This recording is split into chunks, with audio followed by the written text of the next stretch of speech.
हरे कृष्णा। तो अभी हम भगवद गीता के 9वें अध्याय के अंतर्गत श्लोक संख्या 2 पर विचार करेंगे।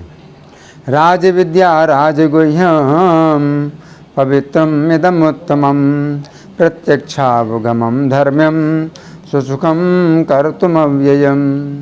तो यहाँ पर भगवान कह रहे हैं कि ये जो भगवद गीता का उपदेश है, ये क्या है?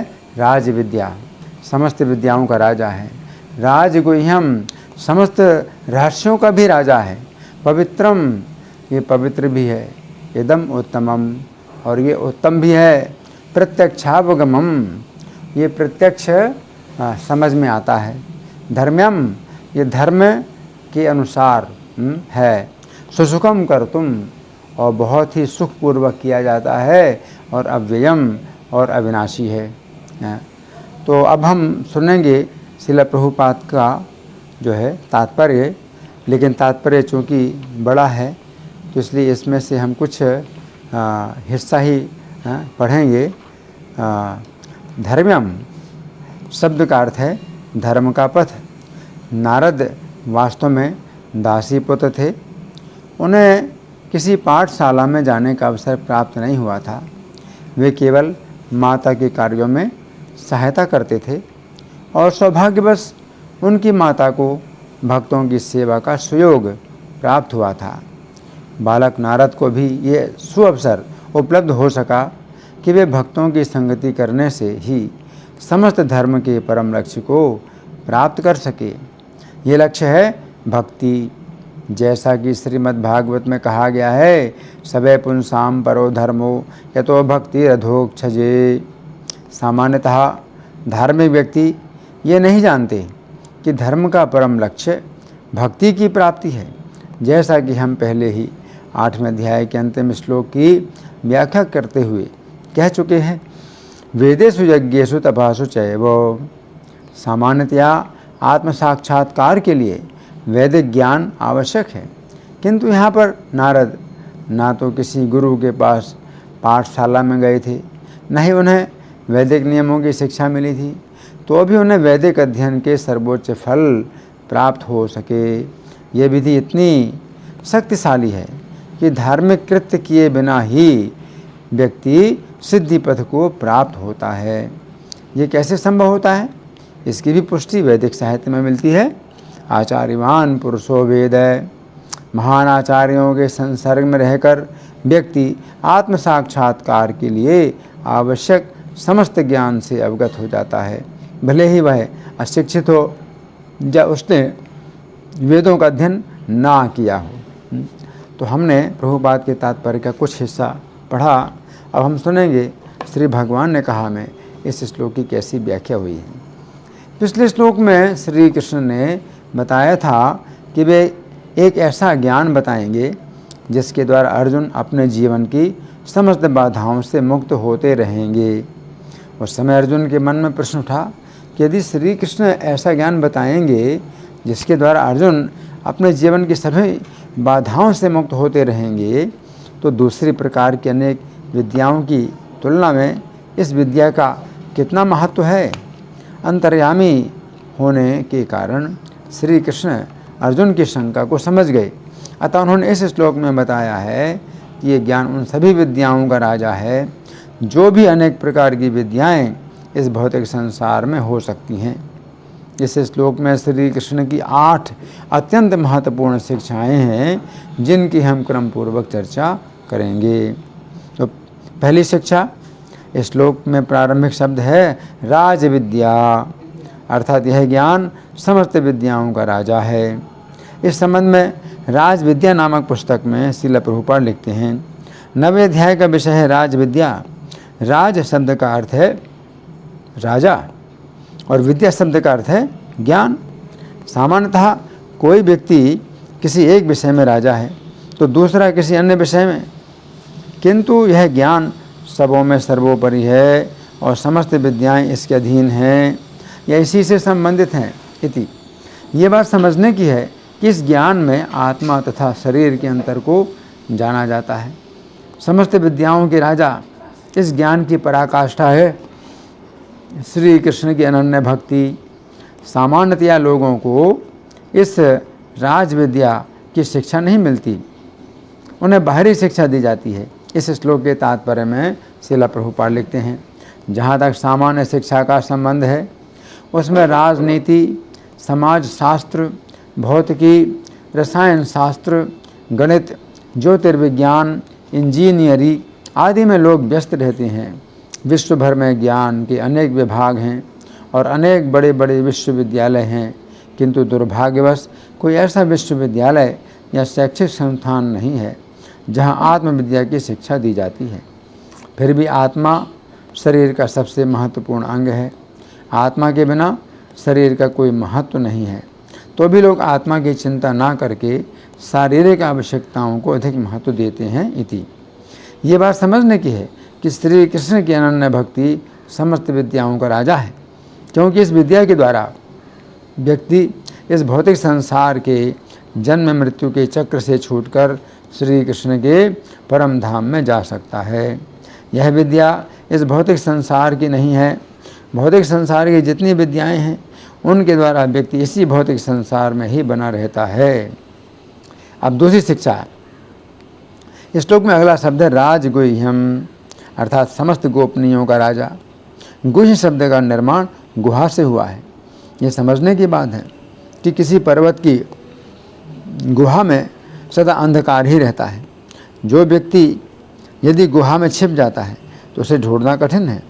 अब गुह्य शब्द का अर्थ हुआ ऐसी वस्तु जो गुहा के अंदर रखने योग्य है, अर्थात छिपाने योग्य है।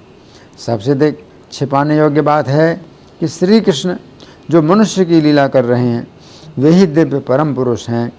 इस बात को श्री कृष्ण स्वयं भी छिपाते हैं। श्री कृष्ण अपनी मनुष्य लीला में इस बात का प्रचार नहीं करते हैं कि वे स्वयं भगवान हैं। अब चूँकि इस समय श्री कृष्ण अर्जुन को ये बात बताने की आवश्यकता समझ रहे हैं, इसलिए वे अर्जुन से कह रहे हैं कि जो बात वे इस समय अर्जुन को बता रहे हैं वह बात सबसे अधिक छिपाने योग्य है। चैतन्य भागवत में आदि खंड के अंतर्गत अध्याय संख्या 3 में वर्णन आता है कि जिस समय श्री चैतन्य माता सची के घर में बाल लीलाएं कर रहे थे, उस समय उन्होंने एक तीर्थयात्री ब्राह्मण को अपना 8 भुजाओं वाला दर्शन कराया, परंतु फिर उसे चेतावनी दी, हे विप्र, मैंने तुम्हें अपने विषय में ये गुप्त बातें बताई हैं। तुम इस बात को कभी किसी भी ना बताना। मेरे इस अवतार के रहते यदि तुमने किसी को यह बात बताई तो मैं तुम्हारा संहार कर दूंगा। इति श्री चैतन्य की इस बात से पता चलता है कि श्री कृष्ण जिस समय अपने अवतार काल में मनुष्य लीला करते हैं उस समय वे नहीं चाहते हैं कि रहस्य सभी को बताया जाए, जिससे कि श्री कृष्ण की लीला में बाधा उत्पन्न हो। यहाँ पर श्री कृष्ण कह रहे हैं कि ये बात समस्त गुप्त रहस्यों में राजा है कि श्री कृष्ण ही स्वयं भगवान है, परंतु ये बात श्री कृष्ण अर्जुन से उस समय के लिए बता रहे हैं जिस समय वे मनुष्य की लीला कर रहे हैं। इसका अर्थ है कि श्री कृष्ण के अवतार काल के बाद ये शिक्षा लागू नहीं होती है कि इस बात को गुप्त रखा जाए। इसलिए श्रील प्रभुपाद ने गीता की यथारूप व्याख्या करके आदेश दिया कि यह ज्ञान सभी भाषाओं में प्रकाशित किया जाए तथा इन पुस्तकों का वितरण भारी संख्या में किया जाए। अब तीसरी शिक्षा, इस श्लोक में अगला शब्द है पवित्रम, अर्थात ये ज्ञान अत्यंत पवित्र है। ये बात समझने की है कि इस भौतिक संसार में जितने भी जीव हैं वे सभी पापों से दूषित हो जाते हैं, परंतु ये ज्ञान इतना पवित्र है कि पापी से भी पापी जीव इस ज्ञान के द्वारा पवित्र हो जाता है। गरुड़ पुराण में लिखा है कि पापों की महान अग्नि में जलते हुए जो पापी हैं वे बिल्कुल भी भयभीत ना हों, क्योंकि श्री कृष्ण के नामों का कीर्तन एक ऐसा मेघ है जिसके द्वारा पापों की भयानक अग्नि शांत हो जाएगी। गीता 4:36 में श्री कृष्ण कहते हैं कि यदि तुम समस्त पापियों में भी सर्वाधिक पापी हो तो इस ज्ञान की नौका के द्वारा पापों के समुद्र को पार कर जाओगे। तो यहाँ पर श्री कृष्ण कह रहे हैं कि यह ज्ञान समस्त पापों से हमें पवित्र बनाता है। अब चौथी शिक्षा है, इस श्लोक में अगला शब्द है उत्तमम, अर्थात ये ज्ञान उत्तम है। उत्तम शब्द का निर्माण उत शब्द से हुआ है। उत शब्द का अर्थ है ऊपर। अब यदि इस शब्द में तर का प्रयोग जोड़ा जाए तो शब्द बनता है उत्तर। उत्तर शब्द का अर्थ है और अधिक ऊपर, परंतु यदि उत शब्द में तम शब्द जोड़ा जाए तो शब्द बनता है उत्तम। उत्तम शब्द का अर्थ है सबसे अधिक ऊपर। तो यहाँ पर श्री कृष्ण कह रहे हैं कि यह ज्ञान इस भौतिक संसार से बहुत ऊपर है। चूँकि यह ज्ञान श्री कृष्ण के संबंध में है, इसलिए यह ज्ञान सबसे अधिक ऊपर है। ये ज्ञान श्री कृष्ण से ही प्राप्त होता है। इसे कोई व्यक्ति अपने नीचे के प्रयास से नहीं प्राप्त कर सकता है। श्रील प्रभुपाद ने भी बताया है कि गीता का ये ज्ञान श्री कृष्ण से ही आया है, जिनसे ऊपर कोई भी नहीं है। फिर श्री कृष्ण से यह ज्ञान नीचे की ओर ब्रह्मा जी के पास आया, फिर ब्रह्मा जी से नीचे नारद जी तक आया, फिर नारद जी से नीचे व्यास देव तक आया। इस प्रकार यह ज्ञान सबसे ऊपर श्री कृष्ण से हम लोगों तक आया है तथा हम सबसे नीचे हैं। फिर यदि कोई व्यक्ति हमसे भी नीचे आता है तो यह ज्ञान उससे प्राप्त हो सकता है, क्योंकि यह ज्ञान ऊपर से नीचे की ही ओर आता है, नीचे से ऊपर की ओर नहीं जाता है। अब 5वीं शिक्षा। इस श्लोक में अगले शब्द है प्रत्यक्ष अवगमम, अर्थात यह ज्ञान प्रत्यक्ष अनुभूति कराने वाला है। इस श्लोक के तात्पर्य में श्रील प्रभुपाद लिखते हैं, भक्ति की संपन्नता इतनी पूर्ण होती है कि उसके फलों का प्रत्यक्ष अनुभव किया जा सकता है। हमने अनुभव किया है कि जो व्यक्ति श्री कृष्ण के पवित्र नाम हरे कृष्ण कृष्ण कृष्ण हरे हरे, हरे राम राम राम हरे हरे का कीर्तन करता है, उसे जप करते समय कुछ दिव्य आनंद का अनुभव होता है और वह तुरंत ही समस्त भौतिक कलमश से शुद्ध हो जाता है। ऐसा सचमुच दिखाई पड़ता है। यही नहीं, यदि कोई श्रवण करने में ही नहीं अपितु भक्ति के कार्यों के संदेश को प्रचारित करने में भी लगा रहता है या कृष्ण भावनामृत के प्रचार कार्यों में सहायता करता है, तो उससे क्रमशः आध्यात्मिक उन्नति का अनुभव होता रहता है। जो व्यक्ति भक्ति के कार्यों में केवल लगा रहता है, उसे स्वतः सारी अनुभूति हो जाती है और वह सब समझने लगता है। इसी का नाम प्रत्यक्ष अनुभूति है। अब 6वीं शिक्षा है। इस श्लोक में अगला शब्द है धर्म्यम, अर्थात धर्मयुक्त। ये बात समझने की है कि श्री कृष्ण की अनन्य भक्ति करना ही जीव का असली धर्म है। भागवत 1.2.6 में कहा गया है कि संपूर्ण मानवता के लिए परम धर्म यही है कि श्री कृष्ण की ऐसी भक्ति की जाए जिसमें ना तो भौतिक कामना हो तथा जो ना कभी खंडित हो। गीता 18:66 में श्री कृष्ण कहते हैं कि हमें अन्य समस्त धर्मों का त्याग करके श्री कृष्ण की शरण लेनी चाहिए, क्योंकि श्री कृष्ण की शरण लेना ही सबसे बड़ा धर्म है। श्री कृष्ण की शरण लेने से हम समस्त पापों से मुक्त हो जाते हैं तथा हमारी आत्मा को परम प्रसन्नता प्राप्त होती है। अब 7वीं शिक्षा है। इस श्लोक के अगले शब्द हैं सुसुखम कर्तुम, अर्थात इस ज्ञान का प्रयोग अत्यंत सुखपूर्वक किया जाता है। इस श्लोक के तात्पर्य में श्रील प्रभुपाद लिखते हैं, भक्ति योग अत्यंत सुखकर सुसुखम होता है। क्यों? ऐसा क्यों? क्योंकि भक्ति में श्रवणम कीर्तनम विष्णु रहता है, जिससे व्यक्ति भगवान के गुणगान को सुन सकता है या प्रामाणिक आचार्यों द्वारा दिए गए दिव्य ज्ञान को सुन सकता है। व्यक्ति केवल बैठे रहकर सीख सकता है। श्री कृष्ण को अर्पित अच्छे स्वादिष्ट भोजन का उच्छिष्ट खा सकता है। प्रत्येक दशा में भक्ति सुखमय है। व्यक्ति गरीबी की हालत में भी भक्ति कर सकता है। भगवान कहते हैं पत्रम पुष्पम फलम तोयम। वे भक्त से हर प्रकार की भेंट लेने के लिए तैयार रहते हैं, चाहे पत्र हो, पुष्प हो, फल हो या थोड़ा सा जल। जो कुछ भी संसार के किसी कोने में उपलब्ध हो या किसी व्यक्ति द्वारा उसकी सामाजिक स्थिति पर विचार किए बिना अर्पित किए जाने पर भगवान को वह स्वीकार है इति। तो यहाँ पर श्री कृष्ण कह रहे हैं कि इस ज्ञान का प्रयोग अत्यंत सुखपूर्वक किया जाता है। अब 8वीं शिक्षा। इस श्लोक में अंतिम शब्द है अव्ययम, अर्थात ये ज्ञान अविनाशी है। इस श्लोक के तात्पर्य में श्रील प्रभुपाद लिखते हैं, यहाँ पर कहा गया है कि भक्ति शाश्वत है, ये वैसी नहीं है जैसा कि मायावादी सोचते हैं। उनकी भावना ये रहती है कि जब तक मुक्ति ना मिल जाए तब तक उन्हें भक्ति करते रहना चाहिए, किंतु अंत में जब वे मुक्त हो जाएंगे तो ईश्वर से वे एक हो जाएंगे। वास्तविक भक्ति तो मुक्ति के बाद भी बनी रहती है। इति श्री चैतन्य ने कहा है, जीवे स्वरूप हो कृष्णेर नित्यदास। इसका अर्थ है कि हम सभी जीवों का स्वरूप है कि हम सभी श्री कृष्ण के नित्यदास हैं, अतः हमारी श्री कृष्ण के प्रति सेवा भी नित्य होनी चाहिए। हम श्री कृष्ण के नित्य सेवक हैं। यदि हम श्री कृष्ण की सेवा नहीं करते हैं तो हमें माया की सेवा करनी होती है, जिसमें अनेक कष्ट प्राप्त होते हैं। तो यहाँ पर श्री कृष्ण कह रहे हैं कि ये ज्ञान अव्यय अर्थात शाश्वत है। इस श्लोक के बंगाली पद्यानुवाद में श्रील प्रभुपाद लिखते हैं, राज विद्या यही ज्ञान राज गुह्य कहे, पवित्र उत्तम तहा साधारण नहे, यहार साधन है प्रत्यक्ष अनुभव, सुसुख से धर्म है अव्यय वैभव।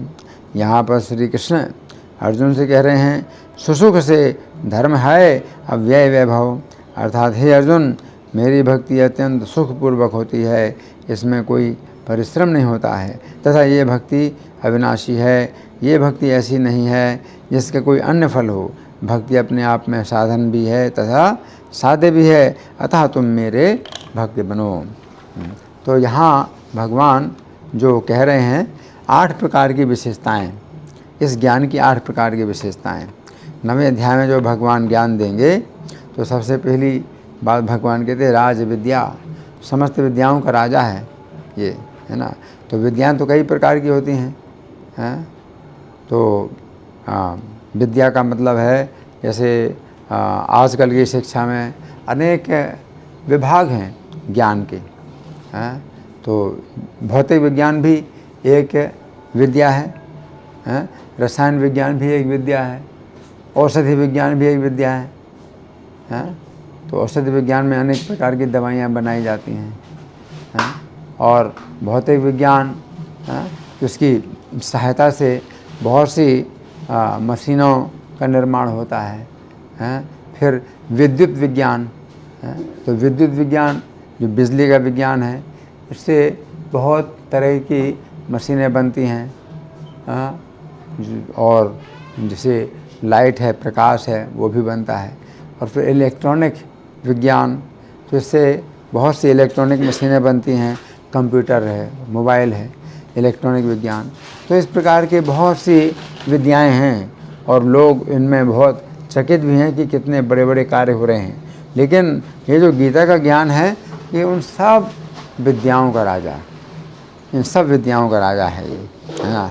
तो हमें समझना चाहिए समस्त विद्याओं का राजा क्या है कि श्री कृष्ण का जो है भजन करना, श्री कृष्ण का अनन्य भजन करना, ये समस्त विद्याओं का राजा है। क्यों? क्योंकि ये हमको इस भौतिक संसार से मुक्त कर देगा, है ना।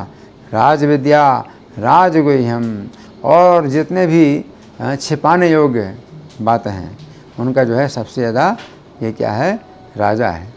तो बहुत सी बातें छिपाने योग्य होती हैं, सबको नहीं बताई जाती, है ना। तो कई प्रकार के जो है अपने विषय होते हैं, जिनको कि हम छिपा के रखते हैं, सबको नहीं बताते हैं। जैसे कि कोई व्यक्ति अपना बैंक बैलेंस है तो सबको नहीं बताता है, तो किसी खास व्यक्ति को ही अपना बैंक बैलेंस बताता है। तो राज गुह्यम, तो इस प्रकार से बहुत से जो बातें हैं जो गुप्त रखने लायक होती हैं, तो उनमें सबसे ज़्यादा ये गुप्त रखने लायक है।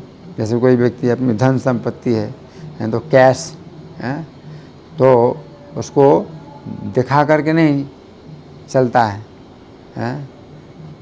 तो उसी प्रकार से ये सबसे बड़ा धन है, इसको जो है छिपाना है, छिपाने योग्य होता है, हर व्यक्ति को बताने योग्य नहीं होता है, क्योंकि हर प्रकार के लोग इसका सम्मान नहीं करेंगे, इसको सुनना नहीं चाहेंगे, तो इसलिए इसको छिपाना है।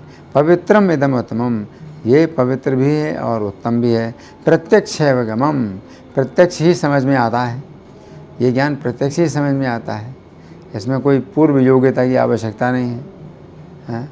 धर्म्यम, और ये धर्म सबसे बड़ा धर्म भी है, अपने जीवन का सबसे बड़ा धर्म है। सुसुखम कर तुम, और सुखपूर्वक किया जाता है, आसानी से किया जाता है। अव्ययम, और ये अविनाशी है। तो इस प्रकार से 8 जो भगवान ने विशेषताएं बतलाई हैं, तो इससे हमें पता चलता है कि 9वें अध्याय में भगवान बहुत ही जो महत्वपूर्ण विषय है वो बतला रहे हैं। धन्यवाद। हरे कृष्णा।